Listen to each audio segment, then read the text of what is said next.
Salut, ça baise ici ou quoi? Est-ce que j'ai vraiment besoin d'expliquer le but de la vidéo, le concept? Courrier du cul. Voilà, vous m'avez envoyé des courriers qui concernent le cul. Et je suis ici pour rigoler ou pour y répondre. Après, on va pas se mentir, je préfère rigoler parce que moi, au niveau conseil... Et là on me dit dans l'oreillette que en soi j'ai beaucoup de problèmes que je pourrais régler. Certes, mais je préfère me focaliser sur les vôtres. Parce que en fait moi j'ai ce symptôme qui s'appelle vraiment je suis une merde. C'est-à-dire que j'ai vraiment du mal à régler les miens. Par contre, parler des problèmes des autres, je pense que vous l'avez vu avec ma chaîne YouTube, j'aime beaucoup parler des autres. À part quand il s'agit de me faire foudroyer entre deux trains, ça j'aime bien la raconter cette histoire. J'avoue que c'est un petit peu ma favorite. Bref, j'ai eu en tout 135 mails, 135 courriers du cul. Donc il y a quand même des gros baisers qui se cachent parmi vous. Hein. Moi je pensais qu'on était tous les mêmes, qu'on parlait beaucoup mais qu'on en faisait peu. Bah je vois qu'il y a des menteurs. Hein. Écoutez, c'est parti, bien évidemment j'ai mis la lettre rouge. Parce que moi je suis un gros lourdeau. Hein. La lettre rouge, le sexe. Oui, quand des plans cul venaient, je mettais du rouge. Oui. Ah non, oui, totalement. Hein.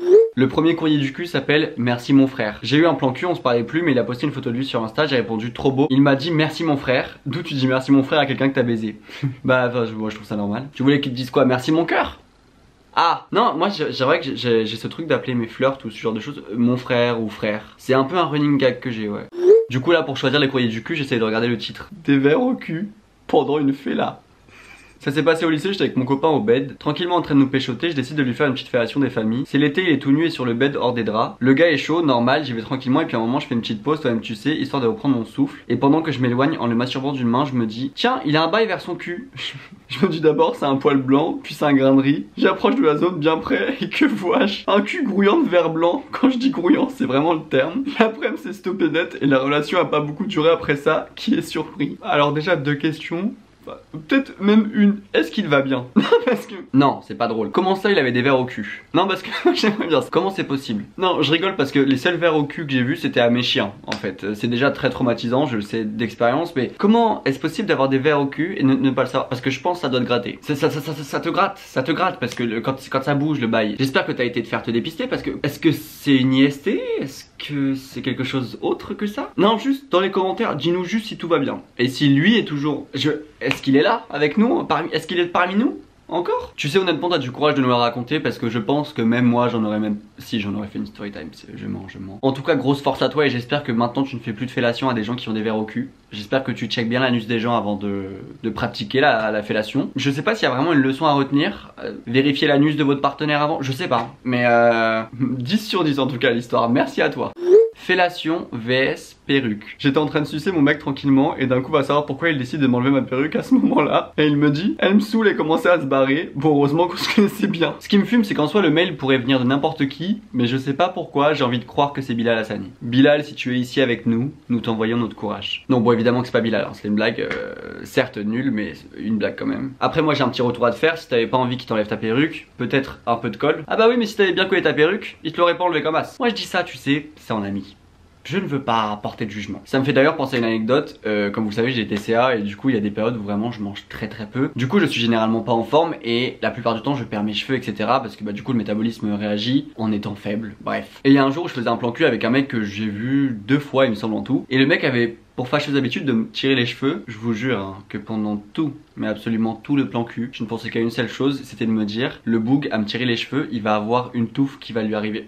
Non c'est drôle mais c'est triste. Mais vraiment je me disais, il va repartir, je ne vais plus avoir de cheveux. Parce qu'en fait il tirait tellement, je me disais frérot, je perds déjà une poignée de cheveux par douche. Si tu tires encore une fois, c'est pas ma wig hein, qui va partir, c'est mon scalp. D'accord? C'est mon crâne qui part avec. Après vous inquiétez pas, hein, j'ai toujours mes cheveux. Enfin... pour pas si longtemps que ça, mais j'adore la Turquie, un super pays. Si un jour je pars de YouTube pendant un an, c'est pas du tout parce que je serais mort hein. Pour mes cheveux. J'ai mis mon doigt, j'aurais pas dû. Pour faire court, j'ai un camion assez grand à l'arrière pour pouvoir pratiquer l'acte charnel avec quelqu'un. J'ai invité un gars récemment pour coucher avec lui. On se déshabille, on se chauffe, tout va bien. Je commence à le doigter, au bout d'un moment je commence à sentir quelque chose du bout du doigt. Je me dis c'est pas possible, mais si. Mon ongle a tapé dedans et forcément j'en avais en dessous. Ça m'a clairement refroidi, je lui ai dit que c'était plus possible et que je pouvais plus continuer. Au final c'est lui qui m'a pris. Eh bien écoute, c'est ce qu'on appelle une histoire qui finit bien. Non en vrai, histoire fâcheuse hein. Mais je pense que quand il s'agit des fesses, et plus particulièrement de l'anus, effectivement il peut... Oui, ça peut arriver qu'il y ait du caca. Le mot en sait. Mais en soi, tu peux faire un lavement, tu peux faire ce que tu veux. Il y a des fois du caca qui est là quand même. Et même si tu n'as pas envie de faire un lavement, libre à toi. Au final, tu t'es fait soulever. Et moi, c'est le principal. Vous avez pris du plaisir. Bon, ton doigt était quelque peu là, disons. En tout cas, de manière olfactive. Mais je suis quand même content pour vous. Pardon, je suis désolé, après on passera à d'autres anecdotes, mais là il y a un titre, il a chié sur mon lit pendant l'acte. Pardon d'avoir 12 ans, mais je dois absolument lire ce mail. C'était un friend with benefit, on était chez moi, il se passe quelque chose, on finit, je me lève pour aller aux toilettes et il se lève pour se rhabiller. Là je vois une tache marron sur mon lit, je m'approche avec une tête en mode et oui c'était de la merde, comme lui c'est notre histoire, commentez si vous voulez la suite, t'inquiète le référencement. Pas beaucoup mais quand même, il était gêné à nettoyer quand j'étais aux toilettes. Voilà, bonne vidéo sur cette image bien sexy. Mais attends parce que... Donc c'était après l'acte, que je resitue bien, c'était après l'acte. Comment ça tu ne te sens pas chier? J'ai fait l'acte plusieurs fois etc.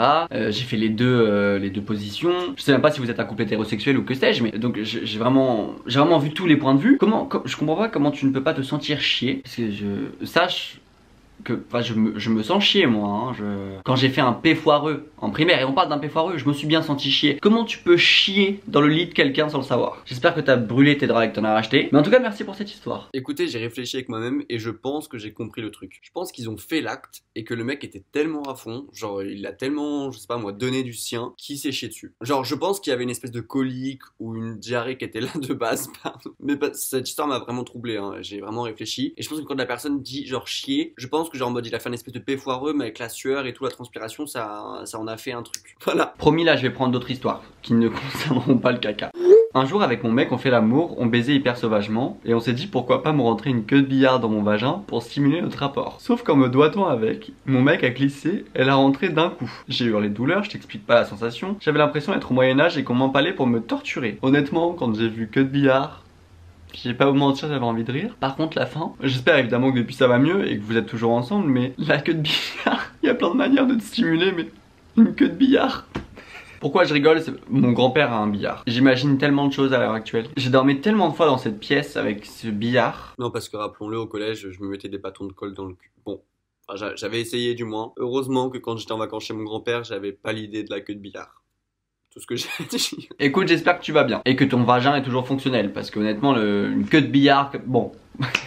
En gros j'ai un pote, genre on est tout le temps tactile, on se fait des câlins tout le temps, on se met l'un sur l'autre pour regarder un film et tout. Bref j'avoue je suis attiré physiquement par lui mais pas sentimentalement parlant. Et hier on a eu une soirée, on s'est galoche et je suis perdu, genre je sais pas si je veux tenter plus ou pas. Bah en vrai je trouve que t'as répondu à la question toi-même, t'as dit que t'étais attiré physiquement par lui mais pas sentimentalement. Et en soi, ken avec lui si tu veux ou fais tes bails ou que sais-je. Et franchement c'est très bien que le physique fait beaucoup parce que bon bah il faut que la personne t'attire. Et je parle pas de, il faut que quelqu'un soit genre magnifique, mais je veux dire il faut que la personne te plaise et c'est cool qu'elle te plaise. Il t'attire pas sentimentalement parlant donc à quoi bon faire quoi que ce soit? Après tu peux toujours essayer. De toute façon quoi qu'il arrive vous êtes allé trop loin pour rester uniquement pote. Là la relation elle s'est entachée puisque vous êtes pécho. J'irai pas forcément. À part pourquoi pas pour Ken mais mettre les choses à plat dès le début. Ou avoir un sex friend c'est bien aussi. Mais parce que ça se trouve que lui non plus hein. Il est pas intéressé du tout. Et c'est juste physique et il a juste envie de Ken. Donc bon parlez-vous et vous verrez. Mais franchement t'as rien à perdre en soi. De toute façon comme je t'ai dit la relation est déjà entachée. Donc bon essayez, parlez un peu et puis vous verrez. Ça se trouve ce sera juste un sex friend. Ça se trouve plus. Ça se trouve vous aurez des gosses plus tard. Enfin ce sera peut-être beau comme histoire.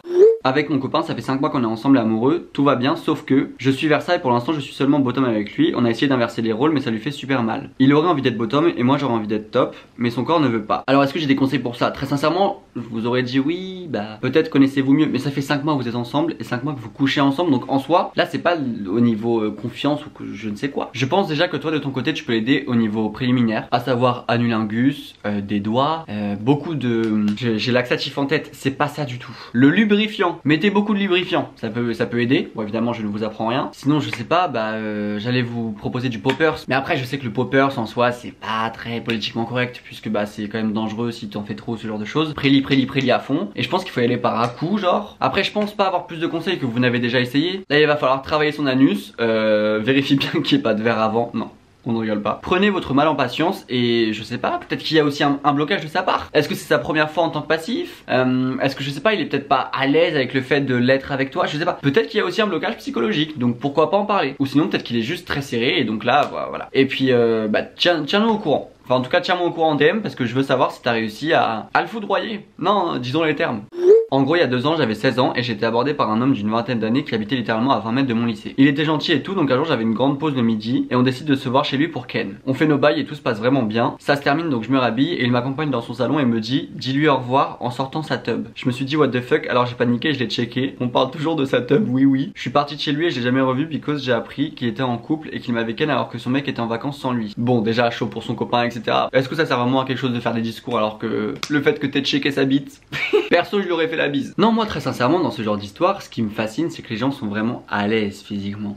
Baiser un vieux qui a de l'arthrose. J'ai rencontré un mec sur Tinder de 42 ans, j'en ai 20. Parce que Daddy Issues tu connais. Première fois que j'expérimente avec un mec de cet âge, il était incroyablement frais, mais durant tout le rapport c'était mou et lent. Et il faisait que de me dire que son arthrose l'empêchait de faire certaines positions MDR. J'avais l'impression de ken avec un grand-père, by the way il léchait extrêmement bien et m'a fait jouir. Première fois que je jouais avec un cuni. J'hésite à le revoir juste pour ça, bonne ou mauvaise idée. Bah déjà prenons les faits, le bouc a 42 ans, donc il y avait un pourcentage de chance qu'il ait de l'arthrose. Pour le coup là tu t'es un peu mis dans la merde toute seule. Hein. Mais par contre il t'a fait jouir avec un cuni. Bien sûr que tu le revois. Moi franchement je serais à l'aise et je lui dirais moi j'ai envie juste de faire les prélis. Parce que est-ce que ça vaut le coup de refaire tout le bail alors qu'en soi c'est un peu lent. Alors que toi ce qui t'intéresse c'est vraiment qu'il te fasse un cuni. Enfin je veux dire c'est un mec de Tinder, qu'est-ce que tu t'en bats les couilles. Tu lui envoies un message, tu lui dis mec est-ce que t'es chaud on fait les prélis. Si s'y prend bien c'est probablement qu'il s'intéresse à ton plaisir. Et que lui ça se trouve aime ça aussi. Moi j'irais droit au but parce que c'est un mec de Tinder, tu veux pas construire de relation avec lui. Donc qu'est-ce que tu t'en bats les couilles qu'ils te disent non. Ou genre juste qu'ils te répondent pas. Non honnêtement je trouve que tu te prends trop la tête. Oui. Avec mon premier copain, à l'époque j'étais assez ronde, c'est important dans l'histoire, on a voulu faire nos bails. Après avoir fini les préliminaires, j'étais fatigué, du coup je suis resté face à lui en position cuillère pour m'endormir. Sauf que le boug là, il a cru que je m'étais tourné dos à lui et il a pris mon ventre pour mes fesses. Oui, il a essayé de m'enculer alors que c'était mon ventre avec sa mini bite là. Je pense que je vous remercie pas assez de m'envoyer ce genre d'histoire parce que... Honnêtement pour le fun, je l'aurais laissé faire. Est-ce qu'il va jusqu'à vraiment commencer à gémir? Non je l'aurais laissé. Je te remercie vraiment d'avoir partagé ça avec nous. Il a essayé de m'enculer alors que c'était mon ventre. Ça on en fait un t-shirt tout de suite hein. Je rencontre un mec sur Tinder, il vient chez moi, on se pose, on parle un peu et il repart car couvre-feu. On continue à parler par message et on décide de se revoir mais pour aller plus loin. Et là il me demande, ça te dérange pas si on garde nos masques?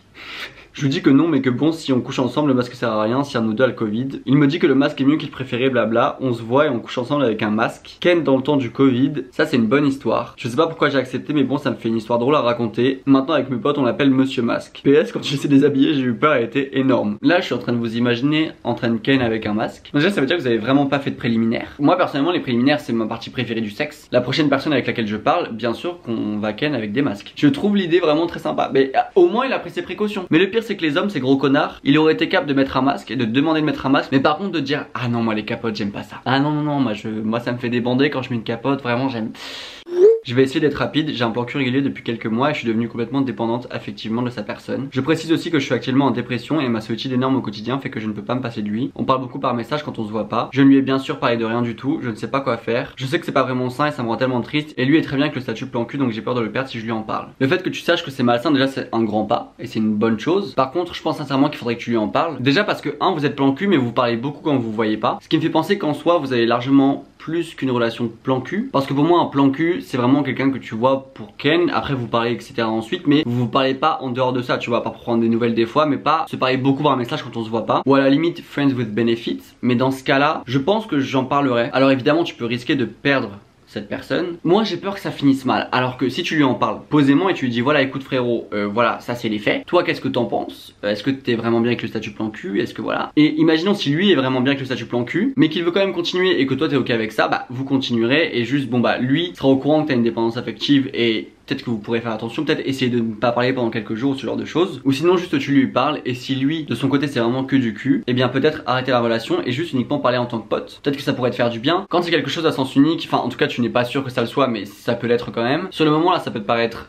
très dur et horrible de te dire que potentiellement ça peut s'arrêter, mais il faut que tu penses sur le long terme. Si lui veut que du cul alors que toi tu es dépendante affective, et bien c'est ciao, même si c'est évidemment plus facile à dire qu'à faire, mais moi je pense à ton moral. Et surtout même si c'est une phrase bateau, tu trouveras sûrement quelqu'un qui sera intéressé par toi, par le sexe avec toi, par une relation avec toi, et ça se trouve c'est son cas, donc juste je pense que tu devrais lui en parler. Et bien évidemment ta dépendance affective est liée à ta dépression, donc c'est bien de gérer ton plan cul etc, mais surtout le plus important c'est de gérer ton mental. Pourquoi pas consulter ou déjà en parler à ton entourage, tes amis, ta famille ou même ce vieux plan cul là, ça peut être sympa de lui en parler, parce que certes c'est bien de parler avec lui et de voir ce qu'il est possible, ce qu'il en est et si lui la relation de plan cul lui va, mais rien que déjà d'ouvrir la parole sur ta dépression, ça peut être sympa et ça peut sûrement régler ton problème de dépendance affective et donc régler tous les problèmes qu'il y a avec cette dite relation.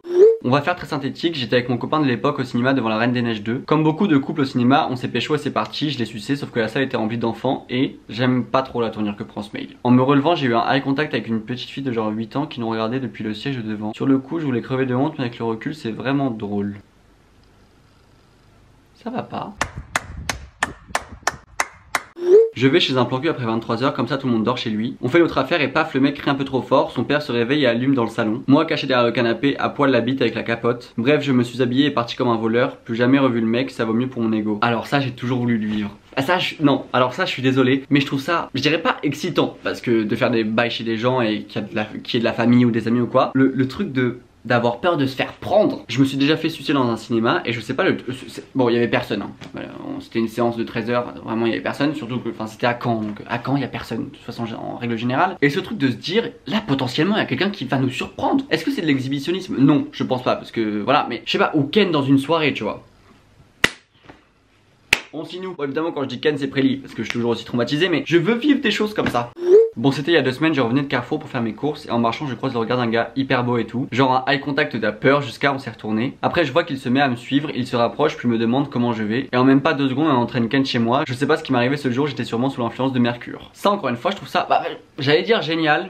Parce que c'est quand même un inconnu que t'as invité chez toi. Bon je vais pas te faire une leçon de morale hein, parce que pour ceux qui regardent mes vidéos on se sait. Moi qui dis ça, une audace monstrueuse. Mais tu as écouté ton cœur et ça je trouve ça beau. Et ça par exemple ça m'est jamais arrivé. Vous savez par exemple les bails en soirée ou des trucs en mode eye contact et au final tu revois le mec ou eye contact et ça finit chez toi. Ça m'est jamais arrivé. Je me suis jamais fait réellement draguer en vrai je crois. Enfin si, je crois qu'avec du recul je me suis jamais réellement fait genre draguer par un mec qui me plaisait tu vois. Genre dehors. Moi je te remercie pas hein, parce que du coup plutôt que de rire à ton anecdote là j'ai envie de crever là hein, Dans la vie de tous les jours, je suis une meuf carrément pudique, sage, prude et une giga soum avec mon mec. Soumise. Le souci étant que j'ai un petit secret, je me fais payer pour dominer et soumettre des mecs qui ont 2 fois mon âge. Bien sûr, personne n'est au courant, mis à part ma meilleure amie. Le but du jeu étant de soumettre un mec en le traitant comme un chien et celui-ci fait la vaisselle, mon ménage et mon taxi, m'appelle maîtresse et me rend divers services et enfin me rémunère, ce qui est plutôt cool. En contrepartie, je dois l'aider à réaliser les fantasmes qu'il ne peut réaliser avec sa femme. Mais alors ça... Oui, c'est de l'admiration à ce stade, j'en suis complètement conscient. Mais vraiment... J'ai eu une aventure sexuelle très intense avec un mec pendant quasi 2 ans. Ça s'est fini il y a 6 mois et il y a peut-être 2 mois je vais boire un verre avec un de ses potes et il finit chez moi. Et le mec tente une approche, je suis hyper gêné vu que je fais le rapprochement avec mon ex plan cul. Et là le mec me dit non mais t'inquiète ça te dérange pas qu'on baise ensemble, il serait même content pour nous. Oui après le boug avait envie de ken hein, donc évidemment il dit des choses qui ne font aucun sens. Là il pensait vraiment avec sa teub hein. Il avait qu'une seule mission et vraiment il était focus sur le bail. J'ai besoin d'aide, j'ai fait des nudes avec un gars et il fait que de me bloquer, revenir, on nude puis il me bloque etc. J'en ai marre d'être un mouchoir mais en même temps ça me fait du bien de me sentir aimé. Alors écoute, regarde ce que tu vas faire, tu vas lui bloquer sa grande race. Est-ce que c'est bien compris? Sache vraiment hein, que je comprends bien la sensation et juste de s'hypersexualiser nous-mêmes pour se sentir aimé. Mais le problème c'est que c'est pas du tout la solution de 1. Et surtout là le boug, qui plus est il sert de toi. Donc tu vas lui bloquer, mais tu lui bloques sa grande tante. Tu n'es pas son objet sexuel et on est où là? Il se sert littéralement de toi, uniquement pour que tu le nudes. Et après il te bloque, parce que bon il est dégoûté une fois qu'il a éjac. Non. Toi de ton côté essaye je sais pas moi de t'occuper avec tes potes. Essaye de date quelqu'un, je sais pas. Essaye tout ce que tu veux, mais non, tu l'envoies se faire foutre, je suis désolé. J'ai fait ma première fois pénétration autre que fellation sur l'hymne anglais God Save the Queen. Puis on a continué sur l'hymne de l'URSS. Ça c'était sympa niveau rythme pour le coup. Vous savez, j'essaie d'être ouvert d'esprit. J'essaye vraiment de ne pas juger. Mais moi j'aimerais juste savoir, c'est quoi votre problème? Non parce que surtout en ces temps un petit peu compliqués disons politiquement, ça a pas la tête ou quoi? Je suis ravi hein, que t'aies eu une expérience insolite, mais qu'est-ce qui tourne pas rond chez certains d'entre vous? Ça tient en une phrase, j'ai fait ma première fois dans un hôpital psychiatrique. Eh bien écoute, good for you, et j'espère que tu vas bien.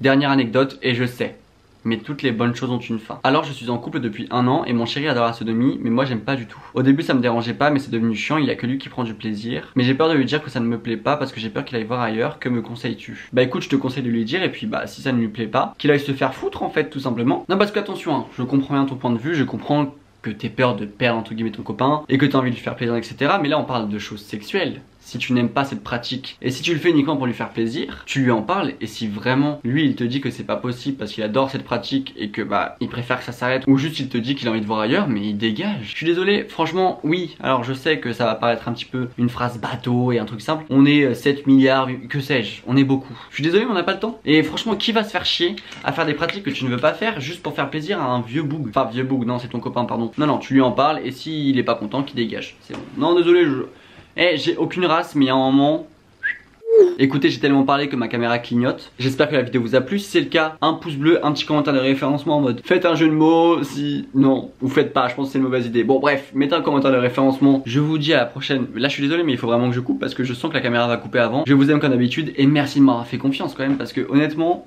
j'oublie pas les verres dans le cul. Évidemment si vous en voulez encore, n'hésitez pas à me le dire en commentaire. Même si franchement, même si vous en voulez pas, moi j'en ferai d'autres. Je vous dis à la prochaine, peut-être dimanche prochain, peut-être dans 2 semaines, je ne sais pas vraiment. En ce moment je suis très fatigué. Il y a moyen que je dorme 10 jours entiers. C'est faux puisque je travaille. Gros bisous, je vous aime et puis à la prochaine et continuez de bien baiser. Ça c'est très important. Bisous.